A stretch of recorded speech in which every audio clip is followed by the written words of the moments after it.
ಮಾತರ್ಮೇ ಮಾತರಿಶ್ವನ್ನ ಪಿತರತುಲಗುರೋ ಭ್ರಾತರಿಷ್ಟಾಪ್ತಬಂಧೋ ಸ್ವಾಮಿನ್ನ ಸರ್ವಾಂತರಾತ್ಮನ್ನ ಜರ ಜರಯಿತರ್ಜನ್ಮ ಮೃತ್ಯಾಮಯಾನಾಂ ಗೋವಿಂದೇ ದೇಹಿ ಭಕ್ತಿಂ ಭವತಿ ಚ ಭಗವನ್ ಊರ್ಜಿತಾಂ ನಿರ್ನಿಮಿತ್ತಾಂ ನಿರ್ವ್ಯಾಜಾಂ ನಿಶ್ಚಲಾಂ ಸದ್ಗುಣಗಣ ಬೃಹತೀಂ ಶಾಶ್ವತೀಮಾಶು ದೇವ ನಾರಾಯಣಂ ನಮಸ್ಕೃತ್ಯ ನರಂ ಚೈವ ನರೋತ್ತಮಂ ದೇವೀಂ ಸರಸ್ವತೀಂ ವ್ಯಾಸಂ ತತೋ ಜಯಮುದೀರಯೇ ವಿಜಾನತಾಂ ಅವಿತ್ತಸ್ಯ ಮಧ್ವಸ್ಯ ಜಗತಿ ಗುರೋಃ ಪೂರ್ವಾಚಾರ್ಯಮಹಿಷ್ಠಾನಾಮಿಯಂ ಪ್ರಣತಿಮಾಲಿಕಾ ಪೂರ್ಣಜ್ಞಾನಾಯ ವಿದ್ಮಹೇ ಪೂರ್ಣಾನಂದಾಯ ಧೀಮಹಿ ತನ್ನೋ ವ್ಯಾಸ ಪ್ರಚೋದಯಾತ್. ಬ್ರಹ್ಮಣೇ ನೃಪತೌ ಕೀಟೇ ಶ್ವಪಾಕೇಶು ನಿಹಸ್ತಿನಿ ಪುತ್ರಿಕಾ ದಂಶಮಶಕೆ ವಿಹಂಗೇ ಚ ಸಮಂ ಭವೇತ್. ನಾವು ಗೀತೆಯಲ್ಲಿ ಒಂದು ಮಾತು ನೋಡಿದ್ವಿ. ವಿದ್ಯಾವಿನಯ ಸಂಪನ್ನೆ ಬ್ರಾಹ್ಮಣೇ ಗವಿಹಸ್ತಿನಿ ಶುನಿಚೈವ ಶ್ವಪಾಕೇ ಚ ಪಂಡಿತಾ ಸಮದರ್ಶಿನಃ ಅಂತ. ಅಲ್ಲಿ ಏನರ್ಥ? ವಿದ್ಯಾವಿನಯ ಸಂಪನ್ನನಾದ ಬ್ರಾಹ್ಮಣನಲ್ಲಿ ಯಜ್ಞಕ್ಕೆ ಅಥವಾ ದೇವರ ಪೂಜೆಗೆ ಯೋಗ್ಯವಾದ ಹಾಲು ಕೊಡುವ ಹಸುವಿನಲ್ಲಿ, ದೇವರನ್ನು ಹೊತ್ತು ನಡೆಯುವ ಗಂಭೀರವಾದ ನಡೆಯ ಹಿರಿಯ ಆಕಾರದ ಆನೆಯಲ್ಲಿ, ಶುನಿ ನಾಯಿಯಲ್ಲಿ, ಶ್ವಪಾಕೇಚ ನಾಯಿಯನ್ನು ಬೇಯಿಸಿ ತಿನ್ನುವ ಚಂಡಾಲನಲ್ಲಿ, ಪಂಡಿತಾ ಜ್ಞಾನಿಗಳು ಸಮದರ್ಶಿನಃ ಸಮ ಅಂತ ನೋಡ್ತಾರೆ. ಅಯ್ಯೋ ರಾಮ ಅವ್ರಿಗೇನ್ರಿ ಬಂದಿದೆ ಅನ್ಕೋಬೇಡಿ, ದೇವರು ಅಲ್ಲಿ ಸಮನಾಗಿದ್ದಾನೆ ಅಂತ ಒಂದರ್ಥ ನಾವು ನೋಡಿದ್ವಿ. ದೇವರು ಬ್ರಾಹ್ಮಣನಲ್ಲಿಯೂ ಹಸುವಿನಲ್ಲಿಯೂ ಆನೆಯಲ್ಲಿಯೂ ನಾಯಿಯಲ್ಲಿಯೂ ಚಂಡಾಲನಲ್ಲಿಯೂ ಎಲ್ಲ ಕಡೆ ಗುಣಪೂರ್ಣನಾಗಿಯೇ ಇರ್ತಾನೆ ಎನ್ನುವ ಪ್ರಜ್ಞೆ ಏನಿದೆ ಅದನ್ನು ಸಮದರ್ಶಿತ್ವ ಅಂತ ಕರೆದ್ರು. ಇದು ನಮಗೆ ಭಾಷ್ಯದಿಂದ ಗೊತ್ತಾಗುವಂತಹ ಅರ್ಥ. ಗೀತೆಗೆ ಬಹಳ ಅರ್ಥಗಳುಂಟಲ್ವಾ? ನಾವು ಮೋಕ್ಷ ಧರ್ಮ ಪರ್ವವನ್ನು ನೋಡಿದಾಗ ಬೇರೆ ಅರ್ಥ ಆಯಿತು. ಜಗತ್ತಿನಲ್ಲಿ ಪ್ರತಿಯೊಂದು ಪದಾರ್ಥವೂ ಕೂಡ ವ್ಯಕ್ತ, ವ್ಯಕ್ತತರ, ಅವ್ಯಕ್ತ, ಅವ್ಯಕ್ತತರ, ಅವ್ಯಕ್ತತಮ. ವ್ಯಕ್ತ ಅಂದ್ರೆ ಅದನ್ನು ಹೇಳಿದ್ರು ಹೊರಗಡೆ ಕಾಣುವಂಥದ್ದು. ವ್ಯಕ್ತತರ ಅಂದ್ರೆ ಅನುಭವಕ್ಕೆ ಬರುವಂಥದ್ದು. ಅವ್ಯಕ್ತ ಅಂದ್ರೆ ಕಾಣದೇ ಇರೋದು ಆದ್ರೆ ಇರೋದು. ಅವ್ಯಕ್ತತಮ ಅಂತಂದ್ರೆ ಕಾಣದೇನೇ ಇರೋದು, ಏನ್ ಮಾಡಿದ್ರು ಕಾಣಲ್ಲ. ಈ ರೀತಿ ಯಾವುದೇ ಒಂದು ಪದಾರ್ಥದಲ್ಲಿ ವ್ಯಕ್ತತರ, ವ್ಯಕ್ತ, ಅವ್ಯಕ್ತ, ಅವ್ಯಕ್ತತರ, ಅವ್ಯಕ್ತತಮ, ಯಾವುದೇ ಒಂದು ಪದಾರ್ಥದಲ್ಲಿ ಈ ಅಂಶಗಳಿವೆ. ಎಲ್ಲ ಪದಾರ್ಥದಲ್ಲಿ ಅದನ್ನ ಹೇಳಿದ್ರು. ಬ್ರಾಹ್ಮಣೇ ನೃಪತೌ ಕೀಟೆ ಶ್ವಪಾಕೆ ಶುನಿಹಸ್ತಿನಿ ಪುತ್ರಿಕಾ ದಂಶಮಶಕೆ ವಿಹಂಗೇ ಚ ಸಮಂ ಭವೇತ್ ಅಂತ. ಬ್ರಾಹ್ಮಣನಲ್ಲಿ, ದೊರೆಯಲ್ಲಿ, ಕೀಟದಲ್ಲಿ, ಚಂಡಾಲನಲ್ಲಿ, ನಾಯಿಯಲ್ಲಿ, ಆನೆಯಲ್ಲಿ, ಮಕ್ಕಳಲ್ಲಿ, ದಂಶ ಇನ್ಸೆಕ್ಟ್, ನೊಣ, ಸೊಳ್ಳೆ ಇಂತಹ ಪ್ರಾಣಿಗಳಲ್ಲಿಯೂ ಕೂಡ, ಹಕ್ಕಿಯಲ್ಲಿಯೂ ಕೂಡ ಇಷ್ಟೆಲ್ಲ ಸಮವಾಗಿರುತ್ತೆ. ಅಂದ್ರೆ ಎಲ್ಲ ಎಲ್ಲ ಪದಾರ್ಥಗಳಲ್ಲಿ ಅಂತ ಉಪಲಕ್ಷಿತ. ಇಷ್ಟು ಹೇಳಿ ಹೀಗೆ ಇದು ಎಲ್ಲ ಕಡೆ ಇರುತ್ತೆ ಅಂತ ಅನ್ನೋದು. ಸಮ ಅಂದ್ರೆ ಕಾಮನ್ ಅಂತ. ಈ ಎಲ್ಲ ಕಡೆ ಇದು ಕಾಮನ್ ಅಂತ ಯಾರು ಕಾಣುತ್ತಾರೆ ಅವರು ಸಮದರ್ಶಿಗಳು. ಗೀತೆಗೂ ಬೇರೆ ಅರ್ಥ ಬಂತು.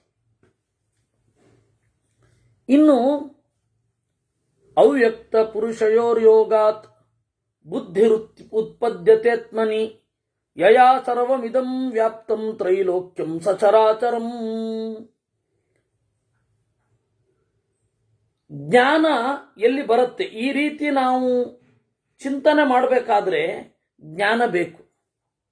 ಜ್ಞಾನದ ಹುಟ್ಟು ಎಲ್ಲಿಂದ, ಹೇಗೆ ಅರಿವು ಬರುತ್ತೆ? ಇದಕ್ಕೆ ಒಂದು ಉತ್ತರ ಉಂಟು. ಜೀವ ಸಹಜವಾಗಿ ಜ್ಞಾನ ಸ್ವರೂಪ. ಜೀವ ಸಹಜವಾಗಿ ಜ್ಞಾನ ಸ್ವರೂಪ. ಆದರೆ ಅವ್ಯಕ್ತ ಪ್ರಕೃತಿ ಬೇಕೇ ಬೇಕು. ಪ್ರಕೃತಿ ಇಲ್ಲದೆ ಬುದ್ಧಿ ಬರಲ್ಲ, ಬುದ್ಧಿ ಉಂಟಾಗಲ್ಲ. ನೋಡಿ, ದೇಹ ಇದೆ, ಮನಸ್ಸು ಇದೆ, ಇವೆಲ್ಲ ಭೌತಿಕ. ಇದೆಲ್ಲ ಇದ್ರೆ ಏನು ಪ್ರಯೋಜನ ಇಲ್ಲ. ಜೀವ ಇರಬೇಕು. ಜೀವ ಹಾಗೂ ಜಡ ಎರಡು ಜೊತೆಗಿದ್ರೆ ಈ ಪ್ರಜ್ಞೆ ಬರುತ್ತೆ.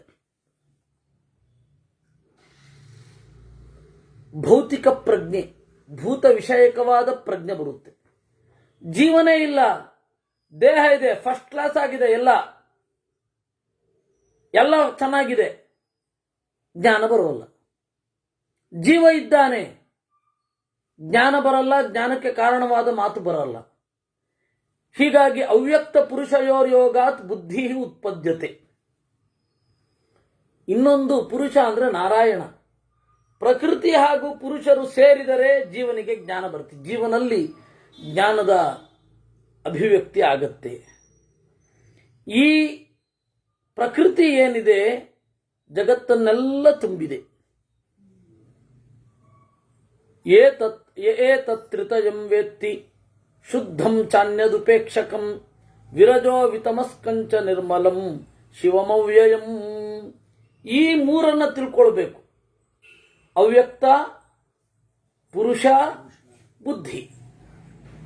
ಈ ಮೂರು ತ್ರಿಪುಟಿಯನ್ನು ತಿಳಿದರೆ ಅವನಿಗೆ ರಜೋಗುಣದ ತೀವ್ರತೆ ಕಡಿಮೆ ಆಗುತ್ತೆ, ತಮೋಗುಣದ ತೀವ್ರತೆ ಕಡಿಮೆ ಆಗುತ್ತೆ. ಈ ತೀವ್ರತೆ ಯಾಕೆಂದ್ರೆ ನಮಗೆ ರಜೋಗುಣ ತಮೋಗುಣದ ತೀವ್ರತೆ ಏನು? ಸಿಟ್ಟು, ಉದಾಸೀನ, ಉತ್ಕಟವಾದ ಬಯಕೆ, ಒಂದು ಕಡೆಗೆ ಬೇಕೇ ಬೇಕು ಅಂತ ಅನ್ಸುತ್ತೆ, ಅದರಿಂದ ತಪ್ಪಿಸ್ಕೊಳ್ಳಿಕ್ಕೆ ಸಾಧ್ಯ ಇಲ್ಲ ಅಂತ ಅನ್ನಿಸಿಬಿಡುತ್ತೆ. ಇದು ನನಗೆ ಉತ್ಕಟವಾಗಿ ಬೇಕು ಅಂತ, ಅದು ಕಡಿಮೆ ಆಗುತ್ತೆ. ನೀವು ಮೂರನ್ನು ತಿಳ್ಕೊಳ್ಬೇಕು. ಅವ್ಯಕ್ತ, ಪುರುಷ, ಬುದ್ಧಿ. ಆಗ ನನ್ನ ನಿಜವಾದ ಬಯಕೆ ಏನು ಅನ್ನೋದರ ಬಗ್ಗೆ ಅವನು ಗಮನ ಹರಿಸಲಿಕ್ಕೆ ಒಂದು ಸ್ವಲ್ಪ ಪುರುಸೊತ್ತಾಗತ್ತೆ.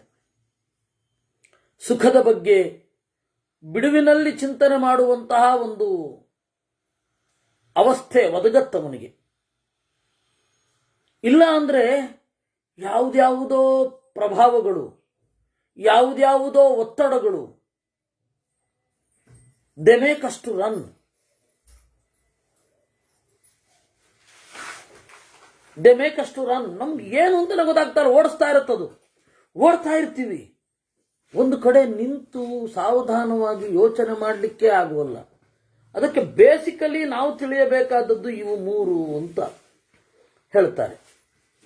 ಸಂದೇಹ ಸಂಕರಾನ್ ಮುಕ್ತ ನಿರಿಂದ್ರಿಯ ಮನೀಶ್ವರಂ ನಿರಂಕುರಮಬೀಜಂಚ ಶಾಶ್ವತಂ ತದವಾಪ್ನುಯಾತ್. ಈ ಮೂರನ್ನ ತಿಳಿದ್ರೆ, ಈ ತ್ರಿಪುಟಿಯನ್ನ ತಿಳಿದ್ರೆ ಸಂದೇಹ ನಮ್ಮಿಂದ ದೂರ ಆಗತ್ತೆ. ಸಂದೇಹ ಸಂಕರಾನ್ ಮುಕ್ತ. ಸಂದೇಹ ಅಂದ್ರೆ ಡೌಟ್. ನಮಗೆ ಏನು ಡೌಟ್ ಬರುತ್ತೆ, ಆ ಡೌಟ್ ಯಾಕೆ ಬರುತ್ತೆ? ನಮ್ಮ ಅನುಭವಕ್ಕೂ ನಮ್ಮ ಅರ್ಥೈಕೆಗೂ ಸಂಬಂಧ ಇಲ್ಲ ಅಂತ ಅನಿಸಿದಾಗ ಡೌಟ್ ಬರ್ಲಿಕ್ಕೆ ಶುರು ಆಗುತ್ತೆ. ನಮಗೆ ಅನುಭವ ಹೀಗಿದೆ, ವಿಷಯ ನೋಡಿದ್ರೆ ಹೀಗಿದೆ, ಅಲ್ಲಿ ಡೌಟ್ ಬರೋದು. ಯಾರು ಈ ಮೂರು ತ್ರಿಪುಟಿಯನ್ನು ತಿಳಿಯುತ್ತಾನೆ, ಬುದ್ಧಿ, ಪುರುಷ, ಅವ್ಯಕ್ತ, ಅದರ ಬಗ್ಗೆ ಚಿಂತಿಸಿ ಅದರ ದೇವತೆಗಳನ್ನು ಚಿಂತನೆ ಮಾಡಿದಾಗ ನಮಗೆ ಏನಾಗುತ್ತೆ? ಸಂದೇಹದ ಮಿಶ್ರಣದಿಂದ ನಾವು ದೂರ ಆಗ್ತೇವೆ. ಅವಾಗ ನಿರಿಂದ್ರಿಯಂ ಭೌತಿಕೇಂದ್ರಿಯ ವಿರದ ಅನೀಶ್ವರಂ ಸರ್ವೋತ್ತಮನಾದ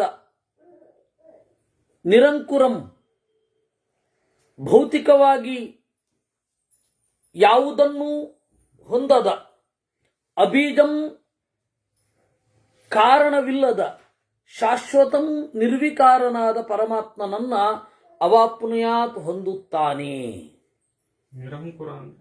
ನಿರಂಕುರ ಅಂದ್ರೆ ಇವಾಗ ನಾವು ಏನೇ ಕೆಲಸ ಮಾಡಿದ್ರೆ ಒಂದೋ ಪುಣ್ಯ ಒಂದೋ ಪಾಪಕ್ಕೆ ನಮ್ಮ ಕೆಲಸ ಅಂಕುರ.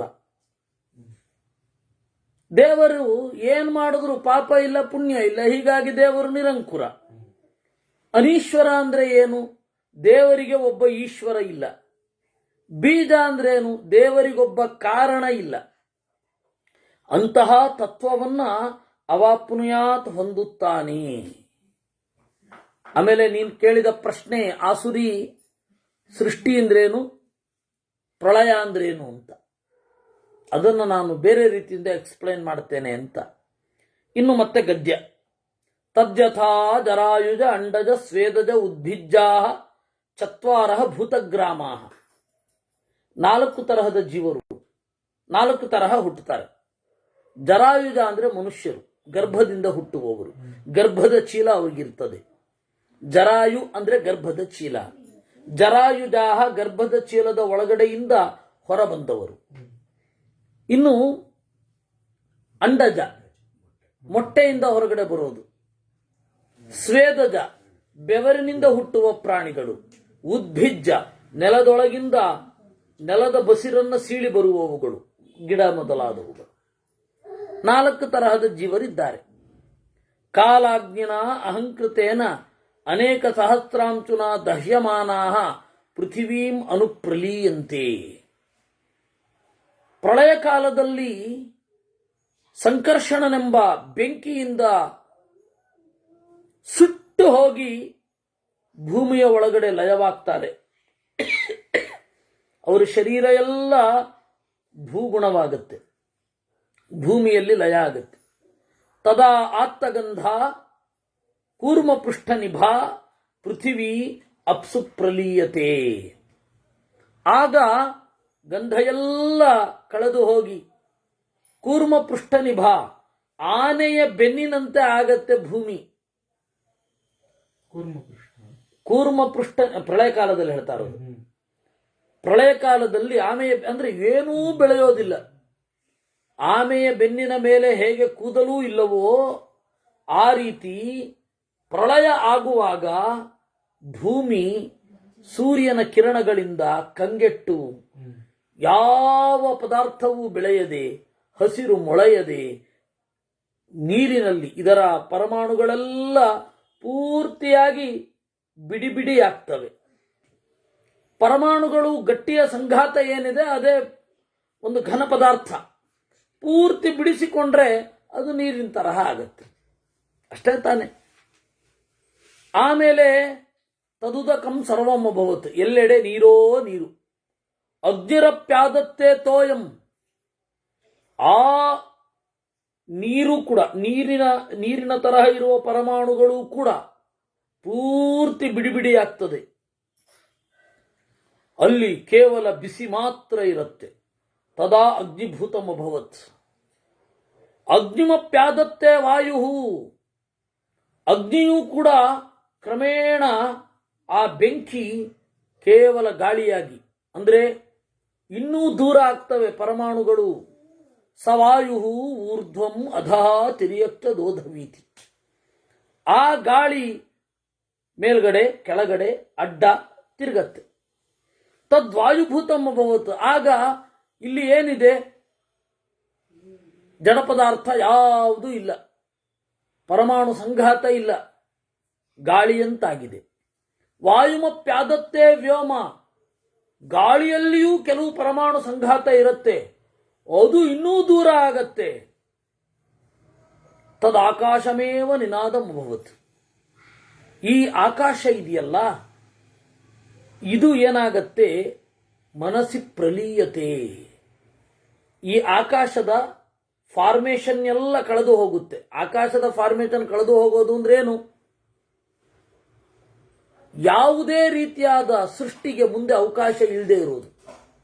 ಆಕಾಶ ಹುಟ್ಟೋದು ಅಂತಂದ್ರೆ ಒಂದು ಬೌಂಡ್ರಿ ಕ್ರಿಯೇಟ್ ಆಗೋದು ಅಂತ. ಆಕಾಶ ಇಲ್ಲವಾಗೋದು ಅಂದ್ರೆ ಯಾವ ಬೌಂಡ್ರಿಯೂ ಇಲ್ಲದೆ ಇರೋದು ಅಂತ. ಇದನ್ನು ಮಧ್ವಾಚಾರ್ಯರು ಅನುವ್ಯಾಖ್ಯಾನದಲ್ಲಿ ಬಹಳ ಸೊಗಸಾಗಿ ಹೇಳಿದ್ದಾರೆ. ಆಕಾಶ ಹುಟ್ಟೋದು ಅಂದ್ರೇನು?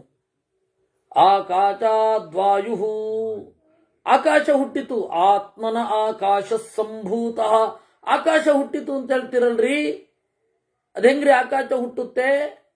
ಅಲ್ಲ, ಕ್ರಿಶ್ಚಿಯನ್ರು ಹೇಳ್ತಾರೆ ಆಕಾಶ ಹುಟ್ಟುತ್ತೆ ಅಂತ. 7 ಆಕಾಶ ಹುಟ್ಟಿತು ಅಂತ ಹೇಳ್ತಾರೆ ಓಲ್ಡ್ ಟೆಸ್ಟಮೆಂಟ್ ಅಲ್ಲಿ. ಆಚಾರ್ಯರು ಹೇಳ್ತಾರೆ ಆಕಾಶ ಹುಟ್ಟೋದು ಅಂದ್ರೆ ಅದಕ್ಕಿಂತ ಮೊದಲು ಮೂರ್ತ ಪದಾರ್ಥ ಇರಬೇಕು, ಒಡೆದ್ಬಿಟ್ಟು ಆಕಾಶ ಮಾಡ್ಬೇಕಷ್ಟೇ ಅಂತ. ಈಗ ಈ ಮನೆ ಇದೆ, ಈ ಮನೆಯಲ್ಲಿ ಆಕಾಶ ಕ್ರಿಯೇಟ್ ಮಾಡೋದು ಹೇಗೆ? ಮನೆ ಹೊಡಿಬೇಕಷ್ಟೇ. ಆಕಾಶ ಹುಟ್ಟಿತು ಅಂದ್ರೆ ಅದಕ್ಕಿಂತ ಮೊದಲು ಪ್ರಪಂಚ ಒಂದಿರಬೇಕು ಅಂತ ಅರ್ಥ ಆಗತ್ತೆ. ಹಾಗಾದ್ರೆ ಆಕಾಶ ಹುಟ್ಟಿತು ಒಂದು ವೇದದಲ್ಲೂ ಇದೆಯಲ್ಲ. ಅದಕ್ಕೆ ಮಧ್ವಾಚಾರ್ಯರು ಹೇಳ್ತಾರೆ ಭೂತಂ, ಬೌಂಡ್ರಿ ಕ್ರಿಯೇಟ್ ಆದ್ರೆ ಆಕಾಶ ಕ್ರಿಯೇಟ್ ಆಯ್ತು ಅಂತ ಅರ್ಥ. ಪಾಕಿಸ್ತಾನದ ಆಕಾಶ ಯಾವಾಗ ಕ್ರಿಯೇಟ್ ಆಯ್ತು? ಪಾಕಿಸ್ತಾನ ಕ್ರಿಯೇಟ್ ಆದಾಗ. ಅದಕ್ಕಿಂತ ಮೊದಲು ಪಾಕಿಸ್ತಾನದ ಆಕಾಶ ಇರಲಿಲ್ಲ. ಯಾಕೆ ಹೇಳಿ? ಪಾಕಿಸ್ತಾನನೇ ಕ್ರಿಯೇಟ್ ಆಗಿರಲಿಲ್ಲ, ಅದೆಲ್ಲ ಭಾರತದ ಆಕಾಶವೇ ಆಗಿತ್ತು. ಹೀಗಾಗಿ ಆಚಾರ್ಯರು ಹೇಳಿದ್ರು ಭೂತಂ. ಆಮೇಲೆ ಭೂತಾಭಿಮಾನೀಚ, ಗಣಪತಿ ಹುಟ್ಟೋದನ್ನ ಆಕಾಶ ಹುಟ್ಟಿತು ಅಂತ ಹೇಳ್ತಾರೆ. ತದ್ದೇಹ, ಗಣಪತಿಯ ಶರೀರ ಲಂಬೋದರ ಎಂಬ ಆಕೃತಿ, ಅದು ಹುಟ್ಟಿದಾಗ ಆಕಾಶ ಹುಟ್ಟಿತು ಅಂತಾರೆ. ಇನ್ನು ತದ್ ಅಂತರ್ನಿಯಾಮಕ, ಅದರ ಅಂತರ್ಯಾಮಿಯಾದ ವಿಶ್ವಂಭರ ನಾನು ಯಾವಾಗ ಗಣಪತಿಯ ದೇಹದ ಒಳಗಡೆ ಇರಬೇಕು ಅಂತ ಸೃಷ್ಟಿ ಮಾಡ್ತಾನಲ್ಲ ಅದು. ಹೀಗೆ ಆಕಾಶ ಹುಟ್ಟಿತು ಅನ್ನೋದಕ್ಕೆ 4 ಅರ್ಥಗಳಿದೆ ಎಂದರು ಆಚಾರ್ಯರು.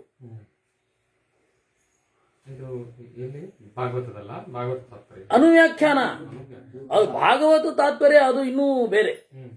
ನಾವೆಲ್ಲ ಈಗ ಓದ್ದೇ ಇರೋದು, ಅದು ಇನ್ನೂ ವೈಜ್ಞಾನಿಕವಾಗಿದೆ. ವೈಜ್ಞಾನಿಕ ಇನ್ ದ ಸೆನ್ಸ್ ಪಂಚಭೂತಗಳ ಆಳವಾದ ಅರಿವನ್ನ ಅದು ಕೊಡುತ್ತೆ. ವೇದದ ಸೃಷ್ಟಿ ಪ್ರಕ್ರಿಯೆ ಹೇಗೆ, ವೇದದ ಪಂಚಭೂತಗಳ ಬಗೆಗಿನ ವೇದದ ನಿಲುವೇನು ಅನ್ನೋದನ್ನ ಸ್ಪಷ್ಟಪಡಿಸುವಂತಹ ಒಂದು ಗ್ರಂಥ ಭಾಗವತ ತಾತ್ಪರ್ಯ. ಅದರಿಂದ ತದ್ ಆಕಾಶಂ ಮನಸ್ಸಿ ಪ್ರಲೀಯತೆ, ಆ ಆಕಾಶ ಏನಿದೆ ಮನಸ್ಸಿನಲ್ಲಿದೆ. ಮನಸ್ಸು ಅಂದ್ರೆ ಮನಸ್ಸಿನಲ್ಲಿ ಲಯಗೊಳ್ಳೋದು ಅಂತಂದ್ರೆ ಮನೋಭಿಮಾನಿಗಳಾದ ದೇವತೆಗಳಲ್ಲಿ, ಇಂದ್ರ ಮೊದಲಾದವರಲ್ಲಿ ಲಯ ಹೊಂದುತ್ತದೆ. ಇನ್ನು ಸೃಷ್ಟಿ ಇಲ್ಲ. ಆ ಆಕಾಶ ಅಹಂಕಾರ ಎನಿಸಿದ ಸದಾಶಿವನಲ್ಲಿ ಲಯ ಹೊಂದುತ್ತದೆ. ಅಂದ್ರೆ ಇಂದ್ರಾದಿ ದೇವತೆಗಳೆಲ್ಲ ಅಲ್ಲಿ. ಅಹಂಕಾರೋ ಮಹತಿ, ಸದಾಶಿವ ಮಹತ್ತತ್ವವೆನಿಸಿದ ಬ್ರಹ್ಮನಲ್ಲಿ ಮಹಾನ್ ಅವ್ಯಕ್ತೆ, ಆ ಮಹತ್ತತ್ವವೂ ಕೂಡ ಅವ್ಯಕ್ತ ಎನಿಸಿದ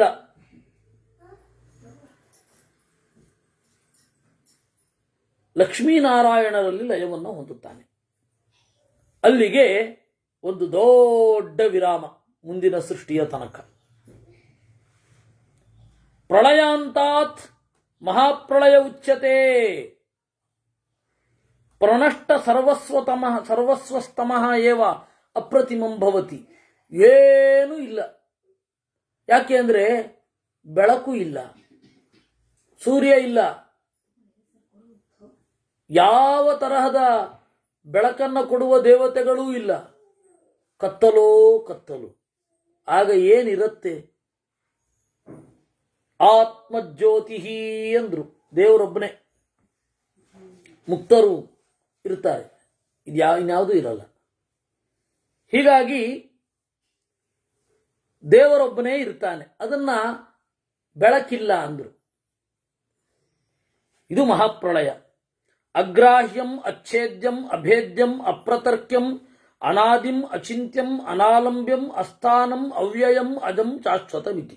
ಒಂದಿದೆ, ಅಗ್ರಾಹ್ಯಂ ಭೌತಿಕೇಂದ್ರಿಯಗಳು ಗ್ರಹಿಸದ, ಅಚ್ಛೇದ್ಯಂ ಛೇದಿಸಲಾಗದ, ಅಭೇದ್ಯಂ ಸೀಳದ, ಅಪ್ರತರ್ಕ್ಯಂ ಊಹೆ ಮಾಡಲಾಗದ, ಅನಾದಿಂ ಮೊದಲಿರದ, ಅಚಿಂತ್ಯಂ ಪ್ರಜ್ಞೆಯಿಂದ ಹಿಡಿದಿಡಲಾಗದ, ಅನಾಲಂಬ್ಯಂ ಆಶ್ರಯಿಸಲಾಗದ, ಅಸ್ಥಾನಂ ಯಾರೂ ಕೂಡ ಆಳದ, ಅವ್ಯಯಂ ನಾಶವಿರದ, ಅಜಂ ಹುಟ್ಟದ, ಶಾಶ್ವತಂ ನಿರ್ವಿಕಾರವಾದ ಒಂದು ತತ್ವ ಇರುತ್ತೆ. ಆ ತತ್ವದ ಹೆಸರೇ ನಾರಾಯಣ. ಏವಮಾಹ ಸರ್ಗ ಪ್ರಳಯಮೇ ತಾವತ್ ತತ್ವತೋ ಯೋವ ಬುದ್ಧ್ಯತೆ ಉತ್ತೀರ್ಯ ಶೋಷಿವಾದಸ್ಮಾತ್ ಶಿವಮಾನಂತ್ಯಮಶ್ನುತೆ. ಯಾರು ಇದನ್ನ ತಿಳಿಯುತ್ತಾರೆ ಅವರು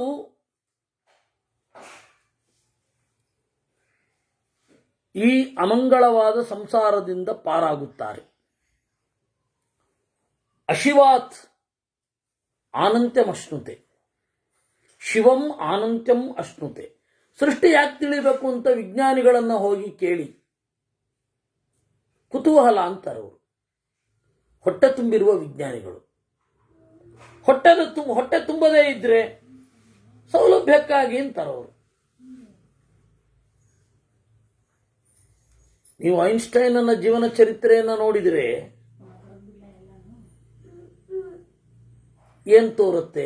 ಓಪನ್ ಹೈಮರ್ನನ್ನು ನೋಡಿದ್ರೆ, ನೀಲ್ಸ್ ಬೋರ್ನನ್ನು ನೋಡಿದ್ರೆ ಏನ್ ತೋರುತ್ತೆ? ಅವರು ಹುಡುಕ್ತಾ ಹೋದಾಗ ನಮ್ಮ ಅಗತ್ಯಗಳನ್ನು ಸೌಲಭ್ಯಗಳನ್ನು ತೀರಿಸಿಕೊಳ್ಳಬಹುದು ಅಂತ ಅನ್ನಿಸ್ತು ಅವರಿಗೆ. ಶಾಂತಿಯ ಪರ ನಮ್ಮ ಒಲವು ನಿಲುವುಗಳು ಅಂತ ಹೇಳಿದ್ರು ಕೂಡ ಅವರು ಕಂಡುಹಿಡಿದ ವಿಜ್ಞಾನವೇ ಸರ್ವನಾಶಕ್ಕೆ ಕಾರಣ ಆಯಿತು. ಆದ್ರೆ ಒಂದು ಪ್ರಾಬ್ಲಮ್ ಏನಾಯ್ತು ಅಂತಂದ್ರೆ, ಗೀತೆ ಓದ್ತಾ ಇದ್ದ ಓಪನ್ ಹೈಮರ್. ಗೀತೆ ಓದ್ತಾ ಇರಬೇಕಾದ್ರೆ ಆ ದೊಡ್ಡ ಒಂದು ಲಿಟಲ್ ಬಾಯ್ ಬಾಂಬನ್ನು ಹಾಕಿದಾಗ ಅವನಿಗೆ ಗೀತೆಯ ಶ್ಲೋಕ ನೆನಪಾಗೋಯ್ತು. ದಿವಿ ಸೂರ್ಯ ಸಹಸ್ರಸ್ಯ ಭವೇ ಜಿಗಪದುತ್ಥಿತ ಯದಿ ಭಾಸ್ ಸದೃಶೀ ಸಾಸ್ಯಾತ್ ಭಾಸಸ್ತಸ್ಯ ಮಹಾತ್ಮನಃ ಅನ್ನೋದರ ಒಂದು ತುಂಡು ಮಾತ್ರ ನೆನಪಾಯ್ತು ಅವನಿಗೆ. ಅಲ್ಲಿ ಕಂಡದ್ದು ಹೇಗೆ? ಅದು ಕಂಡದ್ದು ಅರ್ಜುನನಿಗಲ್ಲ, ಸಂಜಯನ ಕಾಣಿಕೆ. ಅದು ಒಂದೊಮ್ಮೆ ಆಕಾಶದಲ್ಲಿ ಸಾವಿರಾರು ಸೂರ್ಯರು ಒಟ್ಟಿಗೆ ಉದಯಿಸಿದರೆ ಹೇಗಿರಬೇಕೋ ಆ ರೀತಿಯ ಕಾಂತಿ. ಅಂದ್ರೆ ಅವನಿಗೆ ಒಳಗಡೆಯ ಆಕಾರ ಕಂಡಿಲ್ಲ ಅಂತ. ಸಂಜಯನಿಗೆ ಒಳಗಡೆಯ ಆಕಾರ ಕಂಡಿಲ್ಲ, ಹೊರಗಡೆಯ ಒಂದು ಅವನು ನೋಡ್ತಾ ಇದ್ದಾನೆ. ಅವಾಗ ದಿವ್ಯ ದರ್ಶನದಲ್ಲಿ ಅವನಿಗೇನ್ ಕಂಡಿದೆ? ಓ, ಬಿಸಿಲು, ಬೆಳಕು, ಮಂಡಲ. ಅವನಿಗಿನ್ನು ಈಗಿನವ್ರಿಗಾದ್ರೆ ಹೀಲಿಯಂ ಮಾತ್ರ ಕಾಣೋದು ಸೂರ್ಯದಲ್ಲಿ. ಸೂರ್ಯ ಅಂದ್ರೆ ಅವ್ರ ಪಾಲಿಗೆ ಹೀಲಿಯಮ್ಮಿನ ಉಂಡೆ. ಅದರಿಂದ ಅವನಿಗೆ ಕಂಡದ್ದು ಅದನ್ನು ಅವನು ಉದ್ಗರಿಸ್ಬಿಟ್ಟಪ್ಪ. ಮುಗುದೇ ಹೋಯ್ತು. ವಿಶ್ವಾದ್ಯಂತ ಇರೋ ಲೆಫ್ಟಿಸ್ಟ್ಗಳೆಲ್ಲ ನೋಡಿ, ಗೀತೆ ಯುದ್ಧಕ್ಕೆ ಪ್ರಚೋದನೆ ಕೊಟ್ಟಿದೆ, ಯುದ್ಧಸ್ವ ಅಂತ ಇದೆ ಅಂತ. ಹಾಗೇನಾರಾಗಿದ್ರೆ ಈಗ ಗೀತೆಯನ್ನು ಓದಿದ ಸ್ವಾಮಿಗಳೆಲ್ಲ ಏನ್ ಮಾಡಬೇಕಿತ್ತು? ಬಾಂಬ್ ತಯಾರಿಸಲಿಕ್ಕೆ ವಿಜ್ಞಾನಿಗಳನ್ನ ಇಟ್ಕೊಳ್ಬೇಕಿತ್ತು, ವಿದ್ವಾಂಸರು ಕತ್ತಿರದ ಆಚೆ ದಬ್ಬಬೇಕಿತ್ತು. ಅಥವಾ ವಿಜ್ಞಾನಿ ಇವ್ರ ಜೊತೆಗೆ ಲಾಂಗ್ ಇಟ್ಕೊಂಡು ವಿದ್ವಾಂಸರು ಓಡಾಡಬೇಕಿತ್ತು, ಗೀತೆ ಓದ್ಕೊಂಡವ್ರು ನಮ್ಮಂತವ್ರು. ಅವನು ಹೇಳಿದ್ದು ಆಂಶಿಕ ಸಾಮ್ಯ ಅಷ್ಟೇ ಅಲ್ಲಿ ಇರೋದು, ಬೇರೆ ಏನಿಲ್ಲ. ಆದ್ರೆ ಇದನ್ನಿಟ್ಟುಕೊಂಡು ಇಡೀ ಗೀತೆಯನ್ನ ಅವರು ಅಳದ್ರು. ಗೀತೆ ಅನ್ನೋದು ಹಿಂಸೆಗೆ ಪ್ರಚೋದನೆ ಕೊಡುವಂಥದ್ದು ಅಂತ. ಆ ಗೀತೆ ಓದ್ಕೊಂಡವರೇ ಯಾವತ್ತೂ ಹಿಂಸೆ ಮಾಡಿಲ್ಲ. ಇದು ನಮ್ಮ ಸಮಸ್ಯೆ. ಗೀತೆ ಓದ್ಕೊಂಡು ಯಾರೂ ಹಿಂಸೆ ಮಾಡಲಿಲ್ಲ ಈವರೆಗೂ. ಯಾಕೆ ಹೇಳಿದ್ದು ನಾನು ಅಂತಂದ್ರೆ,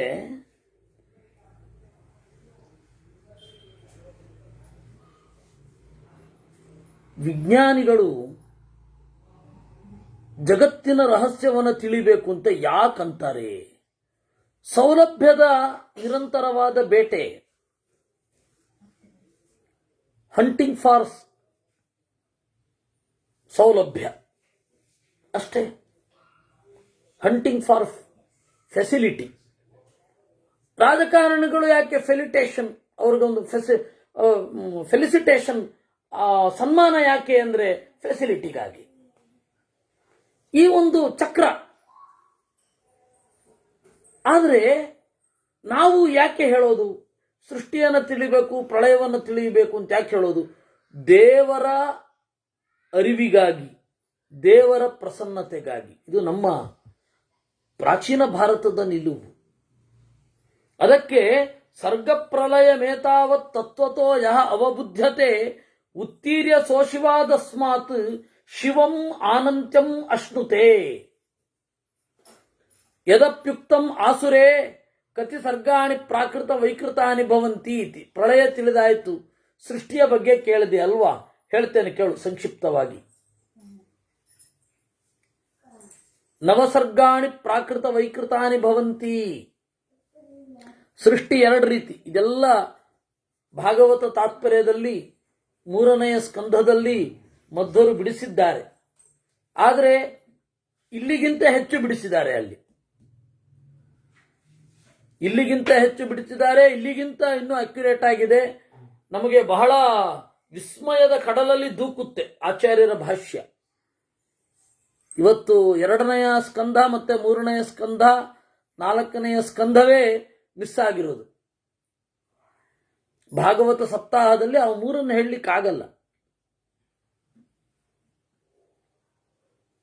ಆ ಭಾಗವತ ತಾತ್ಪರ್ಯದ ಆಳ, ಡೆಪ್ತ್ ಏನಿದೆ ಅದು ಕೆಲವೇ ಜನ, ಕೆಲವರೆಲ್ಲ 1000 ಸಪ್ತಾಹ, 100 ಸಪ್ತಾಹ, 800 ಸಪ್ತಾಹ ಎಲ್ಲ ಮಾಡಿಬಿಟ್ಟಿರ್ತಾರೆ. ಆದರೆ ಅದರಿಂದ ಏನು ಖುಷಿ ಆಗುವಲ್ಲ. ಭಾಗವತ ತಾತ್ಪರ್ಯದ ಒಂದು ತೃಪ್ತಿ ಸಿಗಲ್ಲ. ಅಬ್ಬಾ ಅಂತ ಹೇಳಿ ತೃಪ್ತಿ ಸಿಗಲ್ಲ. ಹೀಗಾಗಿ ನೀವು ಭಾಗವತ ಕೇಳಬೇಕು ಅಂತಂದ್ರೆ ಶ್ಲೋಕನೇ ಕೇಳಬೇಕು, ಅಥವಾ ಶ್ಲೋಕ ಓದಬೇಕು. ಎಲ್ಲರಲ್ಲಿ ಯಾವ್ದಾರು ಒಂದು. ಯಾವುದು ಏನು ಪ್ರಯೋಜನ ಇಲ್ಲ. ನಮ್ಮ ಗುರುಗಳಿಗೆ ಭಾಗವತ ತಾತ್ಪರ್ಯ ಜೀವನದಲ್ಲಿ ಎಷ್ಟು ಸರ್ತಿ ಮಾಡಿದಾರಪ್ಪ? 1-2-3 ಬಾರಿ. ತಾತ್ಪರ್ಯ ಅಲ್ಲ, ಭಾಗವತ ಇಡೀ 2-3 ಬಾರಿ ಮಾಡಿದಾರಷ್ಟೇ. ಇನ್ನು ಪರ್ಫೆಕ್ಟ್ ಆಗಿ ಹೇಳ್ಬೇಕು ಅಂದ್ರೆ 1 ಬಾರಿ. ಯಾಕೆಂದ್ರೆ ನಾನು ನೋಡಿದಾಗ ಈಗಿನ ಭಂಡಾರಕೆರೆ ಸ್ವಾಮಿಗಳು ವಿದ್ಯಾಮಾನ್ಯರ ಹತ್ತಿರ, ನಮ್ಮ ಪರಮ ಗುರುಗಳ ಹತ್ತಿರ ಹೇಳಿದ್ರು, ಏನು ವಿಷಯ ಇಡಿಸಿದ್ದೀರಾ? ಭಾಗವತಾಶ್ರಮ ಕಟ್ಟಿದಾಗ ಸ್ವಾಮಿ ಬೆಳಗ್ಗೆ ಋಗ್ಭಾಷ್ಯ, ಸಂಜೆ ಭಾಗವತ ತಾತ್ಪರ್ಯ ನಿರ್ಣಯ. ಏನ್ ಖುಷಿಯಾದ್ರು ಗೊತ್ತಾ? ಅವರು ಋಗ್ಭಾಷ್ಯ ಅವ್ರು ಹೇಳ್ಬೇಕಾದ್ರೆ ಋಷಿ ತರನೇ ಹೇಳ್ತಾರೆ ಅಂತಂದು ತುಳುನಲ್ಲಿ ಹೇಳಿದ್ರು. ಭಾಗವತ ತಾತ್ಪರ್ಯ 11ನೇದ್ದು, ಅಯ್ಯೋ ಆಯನೋ ವ್ಯಾಖ್ಯಾನ ಇಪ್ಪಂತೆ ಏನು ಪಾಠ ಪುರಿ, ಅವನ ವ್ಯಾಖ್ಯಾನ ಇಲ್ಲದೆ ನಾನು ಪಾಠ ಮಾಡೋದಿಲ್ಲ ಅಂತಂದ್ರು. ಅವನು ಅಂದ್ರೆ ಗೋವಿಂದಾಚಾರ್ಯರು. ಅವ್ರಿಗೆ ಶಿಷ್ಯ ತಾನೆ, ಚಂದ್ರಿಕಾ ಪಾಠ ಕೇಳಿದವರು. ಆ ತರಹ ಅದರಿಂದಾಗಿ ಬಹಳ ಸಂತೋಷಪಟ್ಟಿದ್ರು. ಆ ಕಣ್ಗಳನ್ನು ನೋಡಿದ್ದೇನೆ ನಾನು. ಅದರಿಂದ ಬಹಳ ವಿಸ್ತಾರವಾದ ವ್ಯಾಖ್ಯಾನ ಇದೆ. ಆ 3 ನಾವು ಚಿಂತನೆ ಮಾಡೋಲ್ಲ. ಆಮೇಲೆ ಸಪ್ತಮ ಸ್ಕಂದ, ಅದು ಏಕಾದಶ ಸ್ಕಂಧ ಅಂತೂ ಅರ್ಧ ಗಂಟೆ ಮಾತ್ರ ಸ್ಲಾಟ್ ಇದ್ದದ್ದು. ಅದಕ್ಕೆ ಗುರುಗಳು ಬಂದ ಮೇಲೆ 11ನೇ ಸ್ಕಂದದ ಉಪನ್ಯಾಸ, 11ನೇ ಸ್ಕಂದದಲ್ಲಿ ಅಷ್ಟೆಲ್ಲ ಇದೆಯಾ ಅಂತ ಆಮೇಲೆ ಗೊತ್ತಾಗಿದ್ದು. ಆಮೇಲೆ ಅದರಿಂದ ಕೇಳಿ ನಮ್ಮ ಕುಮುದಮ್ಮನವರು ಬಹಳ ಇಲ್ಲ 11ನೇ ಸ್ಕಂದ ಹೇಳಿ 11ನೇ ಸ್ಕಂದ ಹೇಳಿ ಅಂತ ಅವರು ಒತ್ತಾಯ ಮಾಡಿದ್ದಕ್ಕೆ ಕೆಲವರು ಓದಿದ್ರು. ಅದು ಬೇರೆ. ಅವರು ಒತ್ತಾಯ ಮಾಡಿದ್ದಕ್ಕೆ ಕೆಲವು ವಿದ್ವಾಂಸರು ಓದಿದ್ರು. ಹಾಗಾಗತ್ತೆ. ಅಲ್ಲಿ ವಿಸ್ತಾರವಾಗಿದೆ. ನಾನು ಯಾಕೆ ಹೇಳಿದ್ದು ಅಂತಂದ್ರೆ ಇದಕ್ಕೂ ಮತ್ತೆ ಅದಕ್ಕೂ ಭಾಗವತ ತಾತ್ಪರ್ಯ, ಭಾಗವತಕ್ಕೂ ಶಾಂತಿ ಪರ್ವ, ಮೋಕ್ಷಧರ್ಮ ಪರ್ವದ ಅಂತಃಸಂಬಂಧವನ್ನ, ಮಹಾಭಾರತ ಮತ್ತೆ ಭಾಗವತದ ಅಂತಃಸಂಬಂಧವನ್ನ ಗಂಭೀರವಾಗಿ ಚಿಂತಿಸಬೇಕು. ಬಹಳ ಗಂಭೀರವಾಗಿ. ಸ್ಥೂಲವಾಗಿ ಹೇಳೋದಾದ್ರೆ ಅಲ್ಲಿದೆ. ಇಲ್ಲಿ ಇದಿದೆ ಅಷ್ಟೆ. ನವಸರ್ಗಾಣಿ ಪ್ರಾಕೃತ ವೈಕೃತಾನಿ ಭವಂತಿ. 9 ತರಹದ ಸೃಷ್ಟಿ, ಪ್ರಾಕೃತ ಸೃಷ್ಟಿ, ವೈಕೃತ ಸೃಷ್ಟಿ. ಪ್ರಾಕೃತ ಸೃಷ್ಟಿ ಅಂತಂದ್ರೆ ಎಲ್ಲಕ್ಕೂ ಬೇಸಾಗಿರುವಂತಹ ಸೃಷ್ಟಿ. ಅವ್ಯಕ್ತಾತ್ ಮಹದುತ್ಪದ್ಯತೆ, ಅವ್ಯಕ್ತದಿಂದ ಮಹತ್. ತಮ್ ವಿದ್ಯಾಸರ್ಗಂ ವದಂತಿ, ಇದನ್ನ ವಿದ್ಯಾಸರ್ಗ ಅಂತ ಕೂಡ ಕರೀತಾರೆ ಪ್ರಾಕೃತ ಸೃಷ್ಟಿಯನ್ನ. ಯಾಕೆಂದ್ರೆ ದೇವರನ್ನ ತಿಳಿಯಬೇಕಾದರೆ ಆ ಸೃಷ್ಟಿಯ ತಿಳುವಳಿಕೆಯ ಮೂಲಕ ಹೋಗಬೇಕಾದ್ರಿಂದಾಗಿ ಪ್ರಾಕೃತ ಸೃಷ್ಟಿಗೆ ಇನ್ನೊಂದು ಹೆಸರು ವಿದ್ಯಾಸರ್ಗ ಅಂತ. ನಮಗೆ ಭಾಗವತದಲ್ಲಿ ಬರಲ್ಲ, ವಿದ್ಯಾಸರ್ಗ ಅನ್ನುವ ಹೆಸರು ಬರಲ್ಲ. ಮಹತಶ್ಚ ಅಹಂಕಾರ ಉತ್ಪದ್ಯತೆ, ಮಹತ್ತತ್ವದಿಂದ ಅಹಂಕಾರ, ಅಹಂಕಾರದಿಂದ ಪಂಚಭೂತ ಸರ್ಗ, ಭೂತದಿಂದ ವಿಕಾರ. ಸೊ ಅಲ್ಲಿ ಪ್ರಾಕೃತ ಮುಗಿತು. ಅಲ್ಲಿಂದ ವೈಕೃತ. ಯಸ್ಮಾತ್ ಕೃತ್ಸಮಸ್ಯ ಜಗತಃ ತೇಜಃ ತಮೇತತ್ ಪ್ರಭವಾಪ್ಯಯಮೇವ ಆಹುಹು. ಆ ಮಧ್ಯದ ಭಾಗವನ್ನೇ ಪಾಲನ ಅಂತ ಕರೀತಾರೆ. ಆದಿ ಮತ್ತೆ ಅಂತ್ಯ. ಆದಿ ಅಂತ್ಯಗಳನ್ನು ತಿಳಿದ ಮೇಲೆ ಮಧ್ಯದ ಬಗ್ಗೆ ತಿಳಿವು ಬಂದೇ ಬರುತ್ತೆ. ಉತ್ಪತ್ತಿ ನಿಧನಂ ಮಧ್ಯಂ ಭೂತಾನಾಂ ಆತ್ಮನಶ್ಚಯ ವಿದ್ಯಾ ವಿದ್ಯೇತ ಯೋ ವೇತ್ತಿ ಸವಾಚ್ಯೋ ಭಗವಾನಿತಿ. ಇದು ವಿಷ್ಣು ಪುರಾಣದಲ್ಲಿ ಒಂದು ಸ್ವಲ್ಪ ಡಿಫರೆಂಟ್ ಆಗಿದೆ ಪಾಠ. ಉತ್ಪತ್ತಿಂ ಆಗತಿಂ ಚೈವ, ಉತ್ಪತ್ತಿಂ ಆಯತಿಂ ಚೈವ, ಭೂತಾನಾಂ ಆಗತಿಂ ಗತಿಂ ವೇತ್ತಿ ವಿದ್ಯಾಂ ಅವಿದ್ಯಾಂಚ ಸವಾಚ್ಯೋ ಭಗವಾನಿತಿ. ಯಾರನ್ನ ಭಗವಾನ್ ಅಂತ ಕರಿಬೇಕು? ಉತ್ಪತ್ತಿ, ಒಬ್ಬ ಜೀವನನ್ನು ನೋಡಿದ ಕೂಡಲೇ ಎಲ್ಲಿಂದ ಇವನು ಹುಟ್ಟಿದ್ದಾನೆ ಅಂತ ಗೊತ್ತಾಗಬೇಕು, ಅಥವಾ ಜಡವನ್ನು ನೋಡಿದರೆ. ಆಯತಿಂ, ಲೋಕದ ನಿಯಂತ್ರಣ ಹೇಗಿದೆ ಅಂತ. ಪಂಚಭೂತಗಳ ಆಗತಿ ಮತ್ತೆ ಗತಿ, ಬರುತ್ತೆ ಹೇಗೆ, ಕಣ್ಮರೆಯಾಗತ್ತೆ ಹೇಗೆ. ವೇತ್ತಿ ವಿದ್ಯಾಂ ಅವಿದ್ಯಾಂಚ, ವಿದ್ಯೆ ಹಾಗೂ ಅವಿದ್ಯೆಗಳ ತಿಳಿವು. ಇದು ಯಾರಿಗಿರುತ್ತೋ ಅವನು ಸವಾಚ್ಯೋ ಭಗವಾನಿತಿ, ಅವನನ್ನು ಭಗವಾನ್ ಅಂತ ಕರಿಬೇಕು ಅಂತ. ಇದು ವಿಷ್ಣು ಪುರಾಣದ ಮಾತು. ಅದರಿಂದ ಒಂದು ಸ್ವಲ್ಪವೇ ಡಿಫ್ರೆಂಟ್ ಆಗಿ ಮಹಾಭಾರತ ಬಂತು. ಉತ್ಪತ್ತಿ ನಿಧನಂ ಮಧ್ಯಂ ಭೂತಾನಾಂ ಆತ್ಮನಶ್ಚಯ. ಆತ್ಮ ಅಂದ್ರೆ ಜೀವ, ಜೀವನ ಮತ್ತೆ ಭೂತಗಳ ಹುಟ್ಟು ಸಾವು ಮಧ್ಯ. ವಿದ್ಯೆ ಹಾಗೂ ಅವಿದ್ಯೆ ಯಾರು ತಿಳಿದಿರುತ್ತಾರೆ ಅವನು ಅದೇ ಅರ್ಥ. ಸವಾಚ್ಯೋ ಭಗವಾನಿತಿ. ಕೆಲವೊಂದು ಪುರಾಣದಲ್ಲಿ ಲೋಕಾನಾಂ ಆಗತಿಂ ಗತಿಂ ಅಂತ ಇದೆ. ಹೀಗೆ ಭಗವಾನ್ ಅಂತ ಯಾರನ್ನು ಕರಿಬೇಕು ಅಂತಂದ್ರೆ ಇಷ್ಟು ಗೊತ್ತಿರಬೇಕು. ಯದಪ್ಯುಕ್ತಂ ಕಿಂ ಭೂತಂ ಕಿಂ ಭವ್ಯಂ ಕಿಂ ಭವಿಷ್ಯಂ ಚೇತ್ಯತ್ರ ಬ್ರೂಮಃ. ಅಲ್ಲ, ಮತ್ತೆ ನೀನು ಕೇಳಿದೆ ಮಗು, ಭೂತ ಭವ್ಯ ಭವಿಷ್ಯ ಅಂದ್ರೆ ಏನು ಅಂತ ಕೇಳಿದಿ. ಅದಕ್ಕೆ ಹೇಳ್ತೇನೆ ಕೇಳು ಅಂತಾರೆ ಕಪಿಲರು. ಭೂತಂ ಭವ್ಯಂ ಭವಿಷ್ಯಂ ಚಾಸುರೇ ತ್ರೈಲೋಕ್ಯಂ ಕಾಲ ಸಮಹಾತ್ಮ ಸಂಪ್ರತೀತ ಅನಾಗತಾನಾಂ ಉತ್ಪಾದಕಾನಾಂ ಉತ್ಪಾದಕಂಚ ಅನುಗ್ರಾಹಕಶ್ಚ ತಿರೋಭಾವಕಶ್ಚ ಇತ್ಯೇವ ಮಾಹ. ಭೂತ ಅಂದ್ರೇನು? What is past and what is present and what is future. ಅದಕ್ಕೆ ಹೇಳ್ತಾರೆ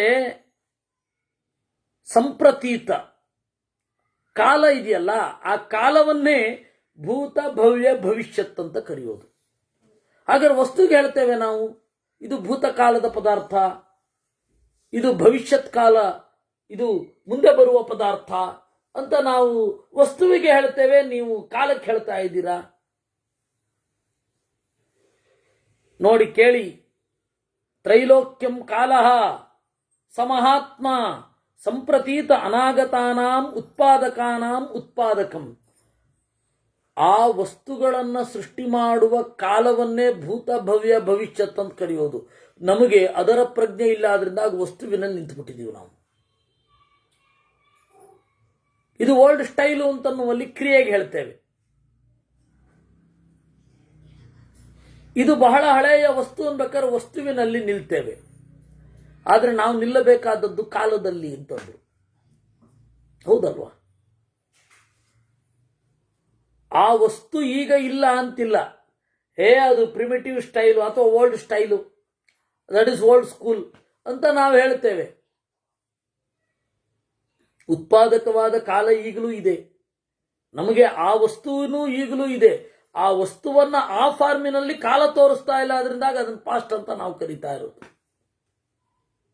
ಈಗ ಯಾರೋ ಒಬ್ರು 300 ವರ್ಷದ ಹಿಂದೆ ಇದ್ದ ಕಾಳಿದಾಸ. ಕಾಳಿದಾಸ ಯಾರು? ಭೂತಕಾಲದ ಕವಿ. ಅವನ ಶರೀರದ ಪರಮಾಣು ಇಲ್ವಾ? ಅವನ ಆತ್ಮ ಇಲ್ವಾ? ನಮಗೆ ಆ ಅಭಿವ್ಯಕ್ತಿ ಇಲ್ಲ ಅಷ್ಟೇ. ಅದನ್ನೇ ಭೂತ ಅಂತ ಇದೀವಿ ನಾವು. ಭೂತಕಾಲ ಅಂತ ಹೇಳಿದ ಕೂಡಲೇ ನಮ್ಮ ಪ್ರಜ್ಞೆ ವಸ್ತುವಿಗೆ ಹೋಗುತ್ತೆ, ಅವಸ್ಥೆಗೆ ಹೋಗುತ್ತೆ. ಅದೆರಡನ್ನು ದಾಟಿ ಕಾಲಕ್ಕೆ ಹೋಗಬೇಕು ಅಂತ ಹೇಳ್ತಾರೆ. ನಮಗೆ ಹಾಗೆ ಅದು ತೋರಿಸ್ತಾ ಇಲ್ಲ. ಸಂಪ್ರತೀತ ಅನಾಗತಾನಾಂ ಉತ್ಪಾದಕಾನಾಂ ಉತ್ಪಾದಕಂ. ನೋಡಿ, ಕಳೆದು ಹೋದ ಮುಂದೆ ಬರುವ ವಸ್ತುಗಳ ಉತ್ಪಾದಕವಾದದ್ದನ್ನ ಭೂತ ಭವ್ಯ ಭವಿಷ್ಯತ್ ಅಂತ ಕರೀತಾರೆ. ಸುಪ್ತವಾಗಿ ಈ ಪ್ರಜ್ಞೆ ಇರುತ್ತೇನೋ ನಮಗೆ, ಆದರೆ ಇದು ಹೇಳಿದ್ಮೇಲೆ ನಮಗೆ ಗೊತ್ತಾಯ್ತು. ಕಪಿಲ ವಾಸುದೇವ ಹೇಳಿದ್ಮೇಲೆ ಗೊತ್ತಾಯ್ತು, ಓ ಹೀಗೆ ಅಂತ. ಭೂತ ಭವ್ಯ ಭವಿಷ್ಯಾಣಾಂ ಸ್ರಷ್ಟಾರಂ ಕಾಲಮೀಶ್ವರಃ ಯೋವ ಬುದ್ಧ್ಯತಿ ತದ್ಗಾಮಿ ಸದುಃಖಾತ್ ಪರಿಮುಚ್ಯತೆ. ಹೀಗೆ ಭೂತ ಭವ್ಯ ಭವಿಷ್ಯತ್ ಅಂತ ಹೆಸರು ಹೊತ್ತಿರುವ ಪರಮಾತ್ಮನನ್ನ, ಕಾಲನಾಮಕ ಪರಮಾತ್ಮನನ್ನ ತಿಳಿದವನು ದುಃಖದಿಂದ ಬಿಡುಗಡೆ ಹೊಂದುತ್ತಾನೆ. ಕತರಸ್ಮಾತ್ ದುಃಖಾತ್, ಯಾವ ದುಃಖದಿಂದ ಬಿಡುಗಡೆ ಹೊಂದುತ್ತಾನೆ? ದುಃಖದಿಂದ ಬಿಡುಗಡೆ ಹೊಂದುತ್ತಾನೆ. ಕತರಸ್ಮಾತ್ ದುಃಖಾತ್, ಯಾವ ದುಃಖದಿಂದ? ಜನ್ಮ ಜರಾ ಮರಣ ಅಜ್ಞಾನ ಬದಿರ ಅಂಧ ಕುಬ್ಜ ಹೀನಾತಿರಿಕ್ತಾಂಗ ಅವಯವ ಬಂಧ ವೈರೂಪ್ಯ ಚಿಂತಾ ವ್ಯಾಧಿ ಪ್ರಭೃತಿಭಿ ಅನ್ಯೈಶ್ಚ ಅನೇಕೈಃ ಇತಿ. ಹುಟ್ಟು, ಮುಪ್ಪು, ಸಾವು, ಅರಿವುಗೇಡಿತನ ಅಥವಾ ಅಜ್ಞಾನ, ಬಾಧಿರ್ಯ, ಕಿವುಡು, ಕುರುಡು, ಅಂಗಾಂಗಗಳ ಸರಿಯಿರದಿರುವಿಕೆ, ಹೀನವಾದ ಅತಿರಿಕ್ತವಾದ ಅಂಗಬಂಧ, ವಿರೂಪತೆ, ಚಿಂತೆ, ರೋಗ ಮೊದಲಾದ ಎಲ್ಲದರಿಂದ ಬಿಡುಗಡೆ ಹೊಂದುತ್ತಾನೆ. ಯದ್ಯಪ್ಯುಕ್ತಂ ಕಿಂ ಜ್ಞಾನಮಿತಿ ಅತ್ರ ಬ್ರೂಮಃ. ಹೇಳಿದಿರಿ ನೀವು, ಕೇಳಿದೆ ನೀನು, ಜ್ಞಾನ ಏನು ಅಂತ ಹೇಳ್ತೇನೆ ಕೇಳು. ಜ್ಞಾನ ಎಂದರೇನು? ನೋಡ್ರಿ, ಇಲ್ಲಿ ಜ್ಞಾನದ ಬಗ್ಗೆ ಹೇಳ್ತಾ ಇದ್ದಾರೆ. ಈ ಉತ್ತರ ಕೊಡ್ಲಿಕ್ಕೆ ಏನಾಗಿತ್ತು ಮಧ್ವಾಚಾರ್ಯರಿಗೆ? ಅದೇ ಗೊತ್ತಾಯ್ತು. ಮಧ್ವ ವಿಜಯ ಕೇಳಿದವರಿಗೆ ಅದು ನೆನಪಾಗತ್ತೆ. ಅದನ್ನು ಎಕ್ಸ್ಪ್ಲೈನ್ ಮಾಡ್ತಾನೆ. ಮಧ್ವಾಚಾರ್ಯರು ಬದರಿಗೆ ಹೋಗುವ ದಾರಿಯಲ್ಲಿ ಕಾಶಿಗೆ ಹೋಗ್ತಾ ಇದ್ರು. ಕಾಶಿಯಲ್ಲಿ ಒಬ್ಬ ಅಮರೇಂದ್ರಪುರಿ ಅಂತ ಒಬ್ಬ ಸನ್ಯಾಸಿ, ಅವನು ಬಂದ. ಅವನು ಒಂದು ವಾದ, ಜ್ಞಾನ ಮತ್ತೆ ಕರ್ಮ ಎರಡೂ ಕೂಡ ಹುಲಿ ಮತ್ತೆ ಹಸು ಇದ್ದ ಹಾಗೆ, ಒಂದಿದ್ದ ಕಡೆ ಇನ್ನೊಂದಿರಲ್ಲ ಅಂತ ಅವನು ವಾದ. ಜ್ಞಾನ ಕರ್ಮ ವಿರೋಧಿ, ಕರ್ಮ ಜ್ಞಾನ ವಿರೋಧಿ, ಒಂದಿದ್ರ ಕಡೆ ಇನ್ನೊಂದಿರಲ್ಲ, ಅದು ಅವನ ವಾದ. ಆಚಾರ್ಯರೇನ್ ಮಾಡಿದ್ರು, ಜ್ಞಾನ ಮತ್ತೆ ಕರ್ಮ ಎರಡೂ ಕೂಡ ಜ್ಞಾನ ಮತ್ತು ಕರ್ಮ ಎರಡೂ ಕೂಡ ಒಟ್ಟಿಗೆ ಇರುತ್ತೆ. ಏಕೆಂದ್ರೆ ಜ್ಞಾನಪೂರ್ವಕವಾಗಿ ಕರ್ಮ ಮಾಡಬೇಕು, ಕರ್ಮ ಮಾಡೋದೇ ಜ್ಞಾನಕ್ಕಾಗಿ. ಹೀಗಾಗಿ ಎರಡು ಒಟ್ಟಿಗೆ ಇರುತ್ತೆ ಅಂತ ಸಮರ್ಥನೆ ಮಾಡಿದ್ರು. ಅದಕ್ಕೆ ಅವನೇನು ಮಾಡಿದ, ಸೋಲುವಾಗ ಒಂದು ಪ್ರಶ್ನೆ ಮಾಡಿದ. ಹಾಗಾದ್ರೆ ಜ್ಞಾನ ಎಂದರೇನು ಅಂತ ಕೇಳಿದ. ನೋಡಿ, ಟೆಕ್ನಿಕಲಿ ಆ ತರಹ ಪ್ರಶ್ನೆ ಕೇಳಿದ್ರೆ ಉತ್ತರ ಕೊಡೋದಕ್ಕೆ ಆಗೋದಿಲ್ಲ. ಯಾಕಾಗಲ್ಲ ಅಂತಂದ್ರೆ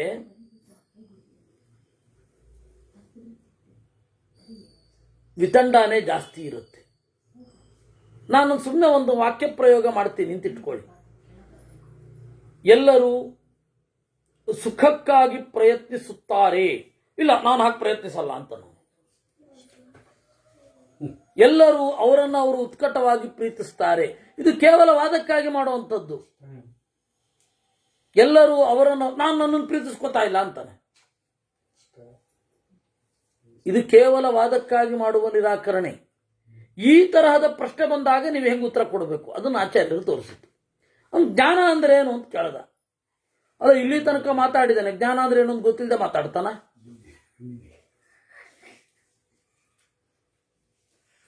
ಹಾಗಾದ್ರೆ ನನ್ನನ್ನ ಕೆಳಗಡೆ ಮಾಡಲಿಕ್ಕೆ ಮಾಡುವಂತಹ ಪ್ರಶ್ನೆ ಇದು. ಕೇವಲ ವಾರದಲ್ಲಿ ಸೋಲಿಸಲಿಕ್ಕೆ ಮಾಡುವಂತಹ ಪ್ರಶ್ನೆ. ಇದಕ್ಕೆ ಹೆಂಗೆ ಉತ್ತರ ಕೊಡಬೇಕು? ಆ ಪ್ರಶ್ನೆಯ ಮೂಲಕ ಹೋಗಿ ಹೊಡಿಬೇಕು. ಪ್ರಶ್ನೆಯಲ್ಲಿ ಉತ್ತರ ಕೊಡ್ತಾ ಇರೋದಲ್ಲ. ಕೆಲವೊಮ್ಮೆ ಹಂಗೆ ಮಾಡ್ಬೇಕಾಗತ್ತೆ. ಯಾವ ಮಾತಿಗಿಂತ ಮಾತಿನ ಮೂಲದ ಅವನ ಯೋಚನೆ ಏನು ಅನ್ನೋದ್ರ ಮೇಲೆ ಹೊಡಿಬೇಕಾಗತ್ತೆ. ಆಚಾರ್ಯರು ಹಂಗೆ ಮಾಡಿದ್ರು.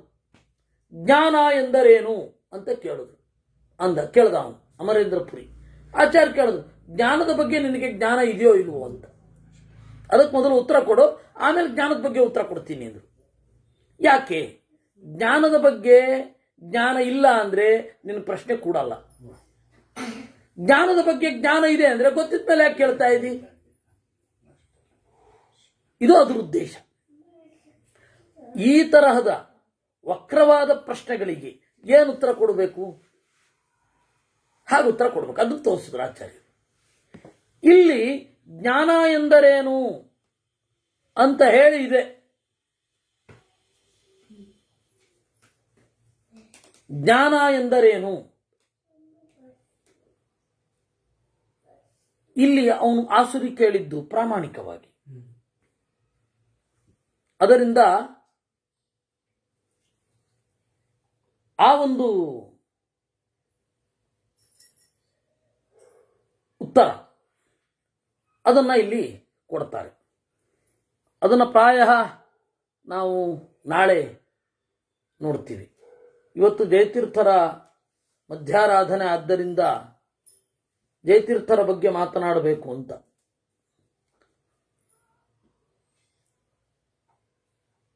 ಜಯತೀರ್ಥರು ಚಿಕ್ಕಂದಿನಿಂದ ಅಕ್ಷೋಭ್ಯ ತೀರ್ಥರ ಹತ್ತಿರನೇ ಪಾಠ ಕಲ್ತಿದ್ದು. ಚಿಕ್ಕಂದಿನಿಂದ ಶುಕವತ್ ಶಿಕ್ಷಿತ ಅಂತ ಹೇಳ್ತಾರೆ ಅವರು. ಗಿಳಿಯಂತೆ ನನಗೆ ಪಾಠ ಮಾಡಿದರು. ಗಿಳಿಯಂತೆ ಪಾಠ ಮಾಡೋದು ಚಿಕ್ಕಂದಿನಿಂದ ಬೆಳೆದಾಗ. ಅವರ ಸುತ್ತ ಇರುವ ಕಥೆಗಳನ್ನ ಹೆಚ್ಚು ನಾವು ವಿಶ್ವಾಸ ಇಡ್ಲಿಕ್ಕಾಗೋಲ್ಲ. ಆದರೆ ಅವರ ಕೊಡುಗೆಯನ್ನು ನಾವು ನೆನಪಿಸ್ಕೊಳ್ಳೇಬೇಕು. ಯಾಕೆ ಅಂದ್ರೆ ಮಧ್ವಾಚಾರ್ಯರ ಕಾಲದಲ್ಲಿ ಆಚಾರ್ಯರು ಎಲ್ಲರಿಗೂ ಉತ್ತರ ಕೊಟ್ಟಿದ್ರು. ಯಾವುದೇ ಒಬ್ಬ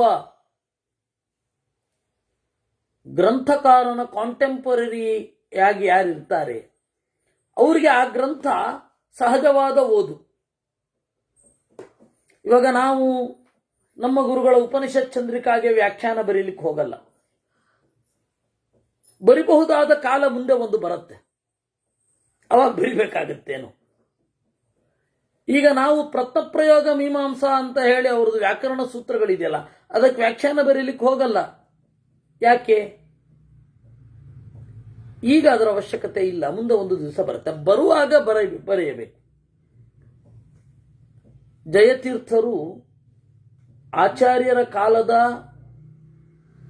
ಏನೊಂದು ಅಂಡರ್ಸ್ಟ್ಯಾಂಡಿಂಗ್ ಇತ್ತು, ಅದು 2 ತಲೆಮಾರಿಗೆ ಶಿಥಿಲ ಆಗ್ತಾ ಬಂದಾಗ ಅವರು ವ್ಯಾಖ್ಯಾನ ಬರೆದರು. ವ್ಯಾಖ್ಯಾನ ಬರೆದದ್ದು, ವ್ಯಾಖ್ಯಾನ ಅನ್ನೋದು ಏನು ಹೇಳುತ್ತೆ ಅಂದ್ರೆ ಸಮಕಾಲೀನ ಪ್ರಪಂಚಕ್ಕೆ ನೀಡುವ ಪ್ರತಿಕ್ರಿಯೆಯೇ ವ್ಯಾಖ್ಯಾನ. ವ್ಯಾಖ್ಯಾನ ಅಂದ್ರೆ ಬೇರೇನೋ ಅಲ್ಲ, ಸಮಕಾಲೀನ ಸಮಾಜಕ್ಕೆ ಮಾಡುವ ಪ್ರತಿಕ್ರಿಯೆ. ಇವಾಗ ನಾವು ಗೀತಾ ಭಾಷ್ಯವನ್ನ, ಗೀತಾ ತಾತ್ಪರ್ಯವನ್ನ ಈಗ ವ್ಯಾಖ್ಯಾನ ಮಾಡಬೇಕಾಗತ್ತೆ. ಯಾಕೆ ಅಂದ್ರೆ ಪ್ರತಿಕ್ರಿಯಾತ್ಮಕವಾಗಿ. ಯಾಕೆ? ಕೆಡುಕು ಎಂದರೇನು? What is evil? ಈವಿಲ್ ಅಂದ್ರೆ ಏನು? ಅದಕ್ಕೆ ನಾನು ಗೀತಾ ತಾತ್ಪರ್ಯದ ಮೂಲಕ ಇಡೀ ಜಗತ್ತಿಗೆ ಹೇಳಬೇಕಾಗತ್ತೆ. ಪಾಶ್ಚಾತ್ಯ ಪ್ರಪಂಚ ಯಾವುದನ್ನ ಕೆಡುಕು ಅಂತ ಅಂದುಕೊಂಡಿದೆಯೋ ಅದು ಕೆಡುಕು ಹೌದಾ? ನಾವು ಗೀತಾ ತಾತ್ಪರ್ಯದ ಮೂಲಕ ಈಗ ವ್ಯಾಖ್ಯಾನ ಮಾಡಬೇಕಾಗತ್ತೆ. ಯಾವ ಭಾಷೆಯಲ್ಲಿ ಅದು ಡಿಫ್ರೆಂಟ್. ಆ ಕಾಲದಲ್ಲಿ ಯಾವ ಭಾಷೆ ಇತ್ತು ಆ ಕಾಲದಲ್ಲಿ ಅದರಿಂದ ವ್ಯಾಖ್ಯಾನ ಮಾಡಬೇಕಾಗತ್ತೆ. ಹಾಗೆ ಒಂದು ಭವ್ಯವಾದ ವ್ಯಾಖ್ಯಾನ ಪರಂಪರೆಯನ್ನು ಶುರು ಮಾಡಿದ್ದು ಜಯತೀರ್ಥರು.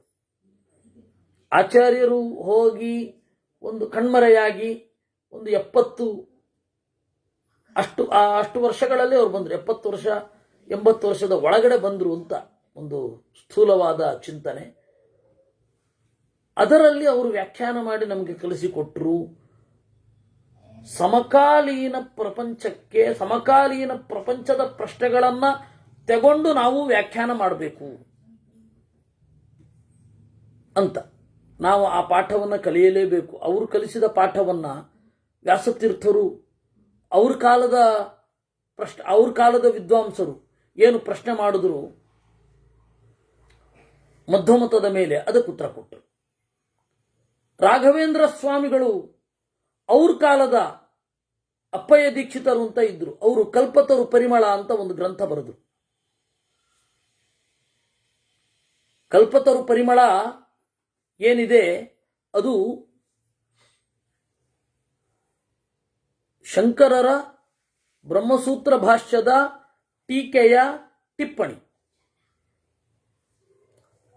ಅಲ್ಲಿ ಎತ್ತಿದ ಪ್ರಶ್ನೆಗಳಿಗೆ ತತ್ವಪ್ರಕಾಶಿಕಾ ಭಾವದೀಪದಲ್ಲಿ, ಆಮೇಲೆ ನ್ಯಾಯಸುಧಾ ಪರಿಮಳದಲ್ಲಿ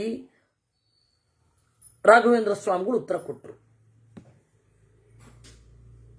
ಆಮೇಲೆ ಸುಧಾದ ಬಗ್ಗೆ ಬಂದ, ಮಧ್ವಮತದ ಬಗ್ಗೆ ಬಂದ ಪ್ರಶ್ನೆಗಳಿಗೆ ಕ್ರಮವಾಗಿ ಸತ್ಯಧ್ಯಾನರು ಒಂದು ಉತ್ತರ ಕೊಟ್ಟರು. ಭೇದ ಪರಾಣ್ಯವ ಖಲು ಬ್ರಹ್ಮಸೂತ್ರಾಣಿ ಅಂತ.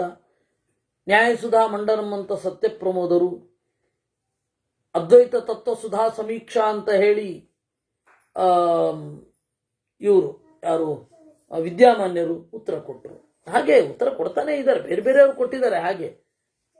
ಹಾಗೆ ಇವತ್ತಿನ ಕಾಲದ ಪ್ರಶ್ನೆಗಳಿಗೆ ನಾವು ಅವರ ಜಾಡನ್ನು ಹಿಡಿದು ಉತ್ತರ ಕೊಡಬೇಕಾಗ್ತಾ ಇದೆ. ಅವರು ಅವ್ರ ಕೆಲಸ ಮಾಡಿದ್ರು, ನಾವೀಗ ಉಳಿದಿರೋದು ನಾವು ನಮ್ಮ ಕೆಲಸ ಮಾಡಲಿಕ್ಕೆ. ಪ್ರಚಲಿತ ಸಮಾಜವನ್ನ ಇನ್ಫ್ಲೂಯೆನ್ಸ್ ಮಾಡಿದ ಪಾಶ್ಚಾತ್ಯ ತತ್ವಶಾಸ್ತ್ರದ ಗ್ರಹಿಕೆಯಿಂದ ಉಂಟಾಗುವ ಭಿನ್ನಾಭಿಪ್ರಾಯಗಳಿಗೆ, ಸಂದೇಹಗಳಿಗೆ ನಾವು ಉತ್ತರ ಕೊಡಬೇಕು. ಅದು ನಾವು ಜಯತೀರ್ಥರಿಗೆ ಮಾಡುವ ಆರಾಧನೆ, ಮಧ್ವರಿಗೆ ಮಾಡುವ ಪೂಜೆ. ಇದು ಜಯತೀರ್ಥರ ಕಲಿಸಿಕೊಟ್ಟ ಪಾಠವನ್ನು ಅವರಿಗೆ ಒಪ್ಪಿಸುವ ಕ್ರಮ, ಆಚಾರ್ಯರಿಗೆ ಒಪ್ಪಿಸುವ ಕ್ರಮ.